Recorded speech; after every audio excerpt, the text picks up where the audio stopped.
Well, viewers, it looks like I have to return my kit through WPH Moto, and I made a request, and this is the answer I got back. They want me to send them pictures of the wirings, and so I went ahead and sent them a link because my camera doesn't really take great pictures. So I sent them a link on my YouTube channel, so you'll probably see that link on the YouTube channel. We'll see what happens next, but basically this is what I told them. Basically I told them I provide them a link to my YouTube channel of a video of all the wirings I did and how I manipulated the harness.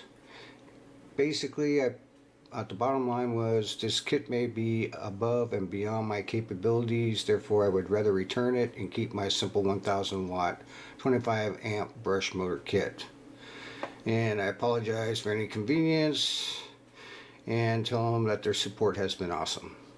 So hopefully they're just going to let me return this kit and get my money back.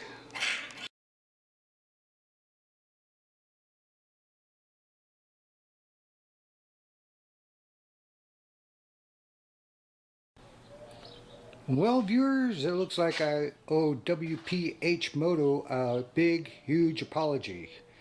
I said some pretty bad things about them, when in fact the speed control they sent me is in perfectly good shape. The other one was defective without a doubt.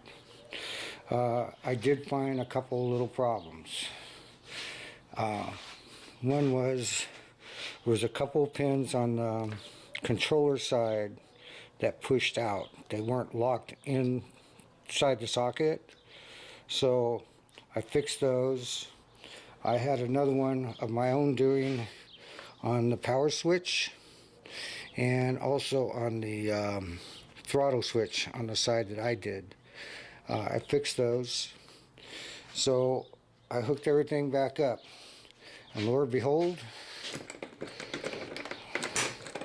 turn on the battery, turn on the system, 100%, 53.8 volts, we're good there.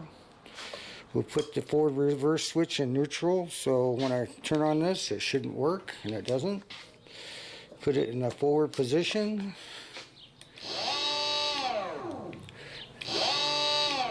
Okay, put it in the reverse position. And you notice the reverse has a lower RPM and the forward position has a higher RPM. And if you notice, that's turning clockwise. And I need it to turn counterclockwise because mine's going on the left side of the bike. So it needs to turn this way to drive the wheels. So I have to change two of these hall wires around, and I have to switch out one of these wires to another wire, switch them around for the motor wires. That's it, and then that will take care of that. So when I go forward, it will be going in a counterclockwise direction, and the reverse will go clockwise. Confusing, isn't it? So I owe them a big apology. This switch, I didn't use it, didn't need it. The golf cart switch worked great, it has a lower profile. I'm going to like that better. Plus I'll be able to put it on my console mount. So the only thing I got to do is reverse the wires for the motor, so I'm going to do that next. And we're going to call it good. And I can take this off the table and get it out of the way, put it in the other garage for now, and I'm going to wait about, there is a problem though, I should show you. But if you watch that motor shaft, it's got a pretty bad hop in it. So that's going to make my chain warp, and it's going to make it make a lot of noise. Like wop wop wop wop wop wop wop wop wop. So I sent a video of this to WPH Moto to find out if that is acceptable. Because to me, in my eyes, that's more than 3000 TIR. That's when if I run around close to about 15 to 20 thousandths out of center. So that may not be acceptable. They may have to send me a new motor. I don't know. I ain't putting it on the bike for a while anyway, so. But we got the wiring part figured out, and we're good to go. Just to let you know, I did send WPH Moto a big apology with a nice video. You'll probably find it online. I'm not going to include it in this video, but basically showing it worked and it was my bag, and forget everything else I said before. I told him I'd try to give him a 5-star rating on Amazon, even though I had a defective switch and controller, but they took care of it. You know, let's see what they do about this motor part. But anyway, I felt like an ass. So, you know, you gotta suck up, you know, if you did something wrong. So I'm sucking up. Well, viewers, it looks as though WPH Moto had a problem viewing my video links. They were removed by Amazon. So they wanted me to send them to their email address, which I did. So hopefully we'll get this motor problem resolved. Well, viewers, it looks like we got an answer from WPH Moto regarding the motor shaft problem. Basically, they're telling me it is acceptable and to use it. And I can rest assured it's going to be fine. Alright, so that's exactly what we're going to do. We're going to use it. And if I have any problems with it, making unwanted noise, I'm going to let them know about it. Well, folks, this is a picture of the reverse polarities for mounting your motor on the left-hand side of the bike. And we need to change some wires around on the hall wires and also on the motor wires. So I gotta play with those pins and pin the tabs down so I can push the sockets out and rearrange them on the hall wire. That'll be the hardest part. We'll see what we get.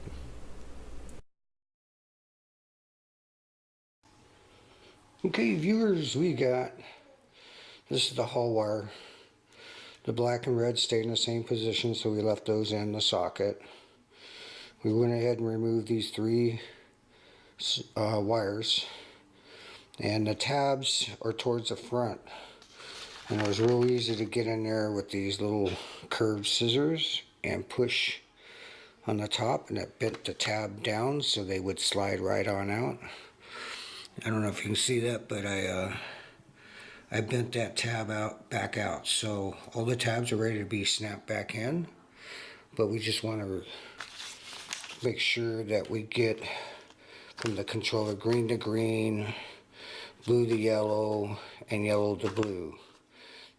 This stays the same. We didn't move those out there, black and red. So that'd be the next step. Take it over to the motor and then marry it up here to match this on this side. Okay. Here's the controller. Here's the motor. So the red and black we know are the same. Okay, the blue is on the outside. So from blue we put yellow.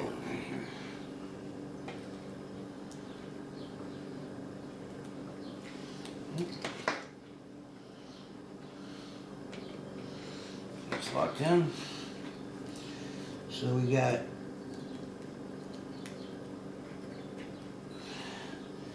yellow going to blue. And last but not least,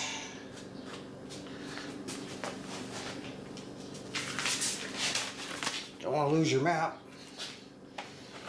Okay, last wire, green to green, blue to yellow, yellow to blue.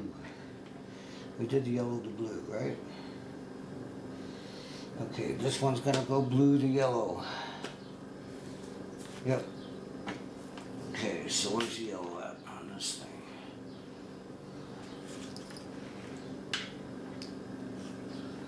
Top. Top of red. Okay, make sure I get this going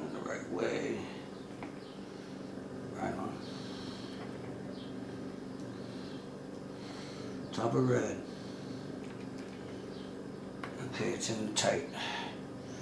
So that's all hooked up right. We'll double check it, we'll plug it in. Now for the wiring of the motor. Pretty simple. Green to blue. So green from the controller goes to blue. Green.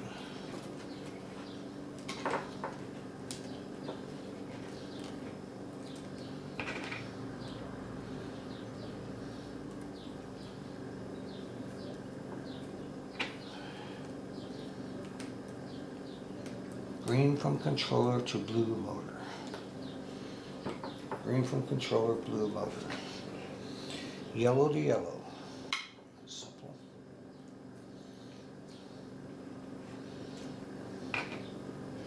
Yellow to yellow.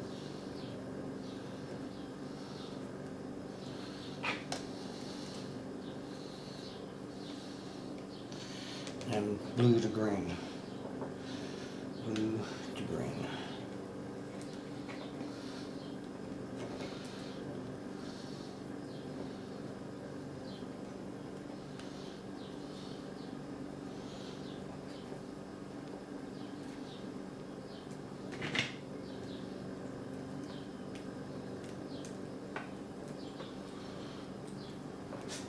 Well, that about does it. Hook that up real quick. Hot wire to the breaker. Another hot wire from the controller to the breaker. We got the shakes, guys. Okay. And then ground wire to the ground wire on the controller. So that's hooked up.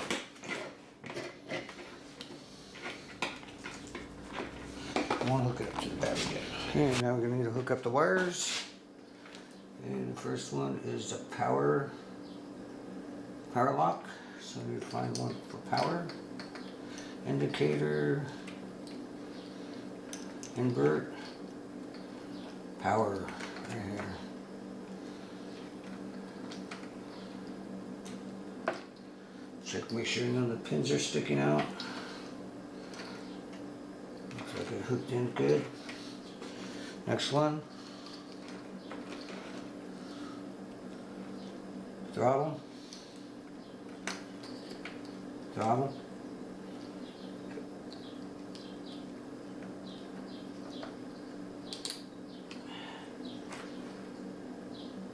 Okay. Okay. Next one is the indicator. Indicator, IND.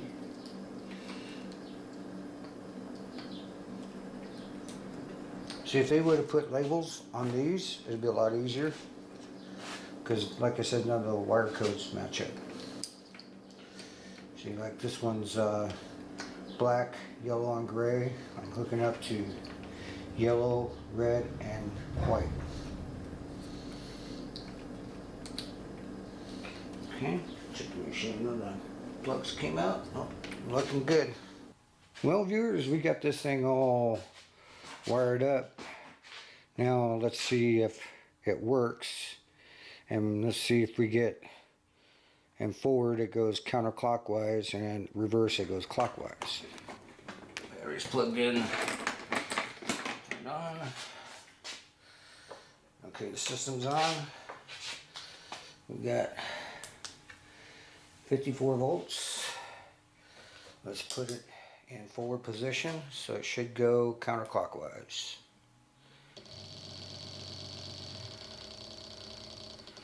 That's counterclockwise. Okay, let's put it in reverse. It should go clockwise. And it's going clockwise. Success! So, we can honestly put this motor to bed. It's ready to go onto the quadricycle when the quadricycle is ready for it. So I'm going to box this up and put it in a safe place until we need it. Okay, just in case some of you are wondering how I did the connectors from the harness, because I wanted it to be neat, just in case I had any problems, I could take pictures of it, not be embarrassed with all the wires hanging all over the place like on the first one. I bought this kit way back when. You get the females and you get the males.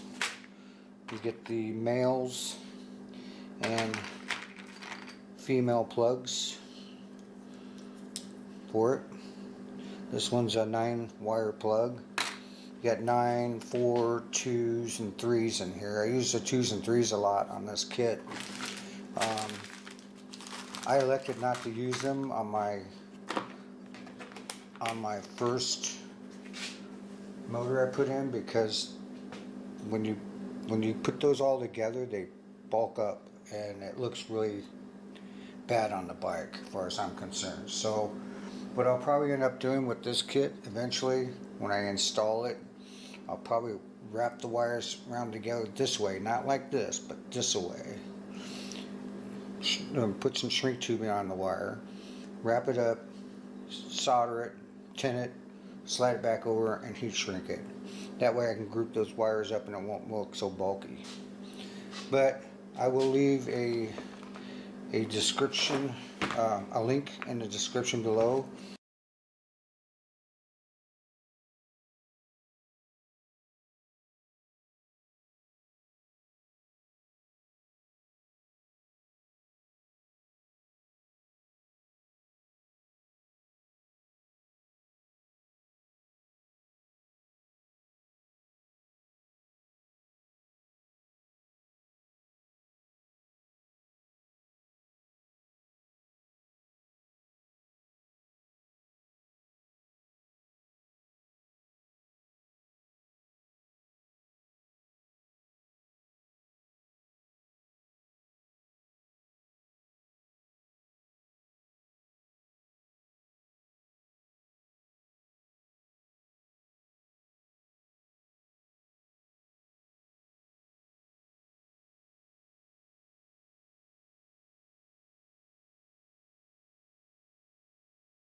Well, viewers, I was here clearing off the table, getting ready to box this all up, and then I just remembered there was a thing I wanted to get done, which is the throttle. It used to be up here. You have to use your index finger. The way I got it now, you can actually rest your hand and hit the throttle. It's much more comfortable. And I made it so I can adjust it down more if I want, for more comfort. I marked it here. We're going to take it off and cut it. And there's a little plastic cap that goes over the top on the inside, mounts on the inside. Right here. So, now how I made this is I used a 1-inch stopper. This is a 1-inch hole, a rubber stopper that chemists use for their little chemistry bottles. And this one didn't have a hole in it, so I had to drill a hole in it. But if you can find them with the holes, get the one with the holes, or at least one hole, center hole. And put a bolt through it and a washer on each side with a locking nut. And just tighten that sucker up till it swells up and bites into this. And it makes it real solid. And it works great as a mount. It's perfect. So now I can cut these off, because I never did really like those sticking up there unless it was from some kind of controls, but this works better for me. I'm going to cut this off, paint it black, cut these off, cut the ends, clean them up and paint them black, and figure out the rest of the steering wheel kind of color scheme for it. But I just thought I'd share with you the little trick here I did with this and how I mounted it. Well, viewers, I just thought I'd give you a better understanding how this is mounted. I decided to move my thumb throttle down closer, so I'm going to be cutting it down to here instead of here. It was more comfortable. That way I can set it more over here so I can pull on it. But how this works, got my socket down there in the nut. There's a little hole here. That's for a go-kart. It would be for like a starter switch.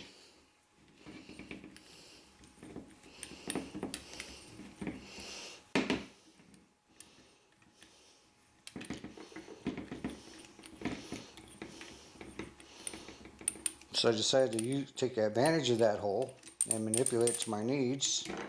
I'm a real manipulator. I manipulate a lot of things. Okay. There's the nut.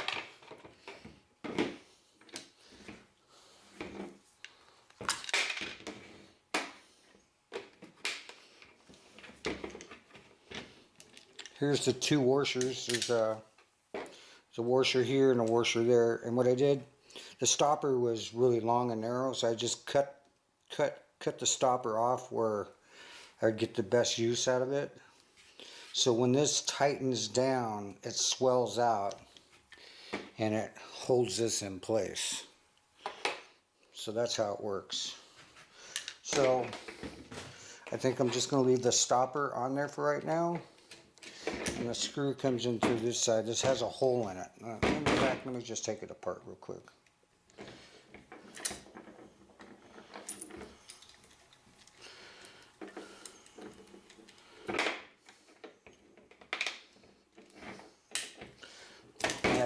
Now, a lot of these stoppers you can get with a pre-drilled hole. This is one I suggest you get because it's really a pain in the butt to cut these or drill through them.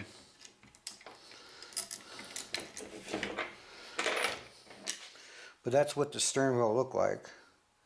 This is for a starter button for a go-kart. So reuse that to put this on. It works out perfect. So I need to cut this and keep this side. So I got a tube cutter somewhere around here. I just use a tube cutter on it. And I'm probably going to get a better nut, like a Allen nut bolt for it. And some better washers that fit over that better. Probably some fender washers.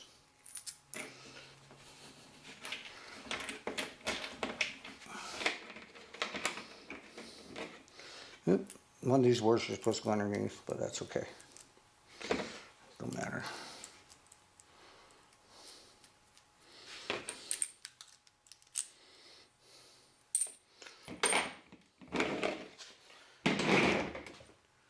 So that'll cut this off, and I believe I got some black gloss paint around here somewhere. I'll paint it up. Okay, viewers, I got this steering wheel pretty much the way to my liking. I went ahead and cut this, lowered this down where it's comfortable, so I haven't tightened it yet, but I'll be able to pull the throttle this way rather than push on it this way. If I can cut this off, it'd be great. That way I can turn the switch more this way, so I can pull on the thumb throttle than push on it, which I'd rather do. So I'll take a hacksaw to it and see if it's an alloyed or aluminum. If it's alloyed, forget it. I'm not going to mess with it. Just leave it. I just put these little rubber stoppers over it. But this project is done. Well, viewers, we got our second coat of this pumpkin orange on here.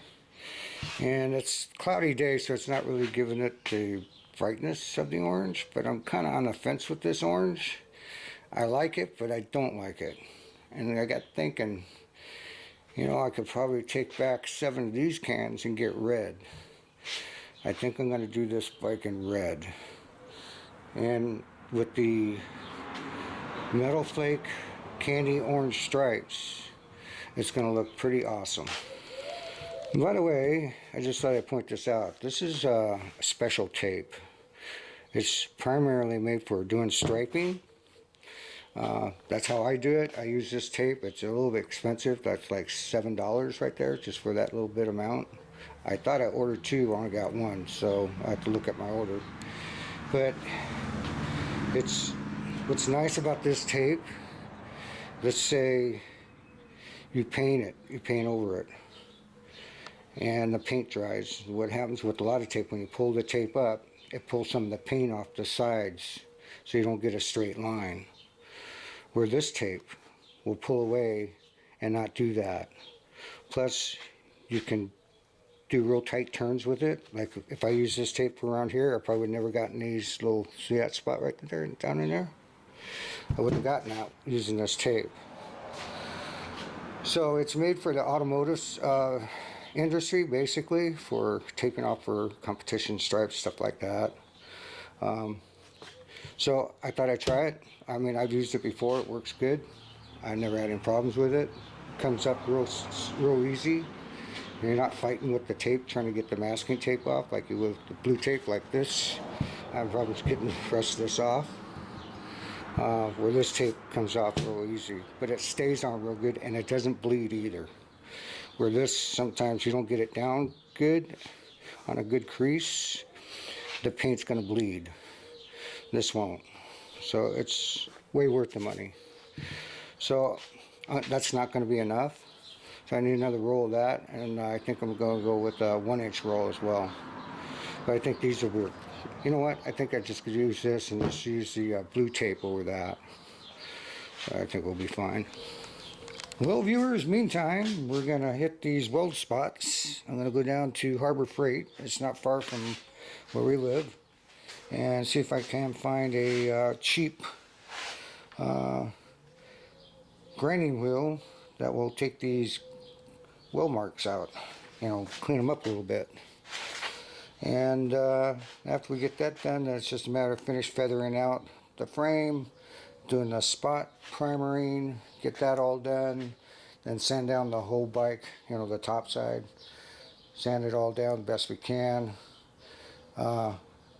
Then flip it over and do the same thing on the bottom. Feather out all the chips, scratches, whatever we find. Spot primer it. Sand out the whole bike, then wipe the whole bike down, then reshoot it, reprimer it, flip the right side up, reshoot it, reprimer it, and then we check and see if that's good enough coverage, because it depends on the paint I'm going to use. Like this, if I decide to use that pumpkin orange, it has a primer in the paint, so I think one shot of primer might do it. So then all I have to do is go over it with some 800 and rub it out. And well, viewers, I forgot all about having these sanding discs, and I got a ton of these. So we're working on the frame a little bit, grinding it out, cleaning out, getting all the black out of it. It's slow going, so my wife is just leaving right now. She's going down to Harbor Freight to pick that up. Plus she wants to get a couple of things, so when I get the grinding wheel, I think I can get a little bit faster progress. But that does work good, and it does work fairly well. Anyway, that's where we're at. So you're gonna have to catch up with me on episode 11, because we run out of time. So if you haven't subscribe. Don't forget to mash that notification bell so you can keep up with this project. And if you have any comments, concerns, ideas, criticism, or just a plain old comment, put it down in the comment section down below. I'd be more than happy to read those and respond to each and every one of them. And like I always say, if I can do it, you can do it.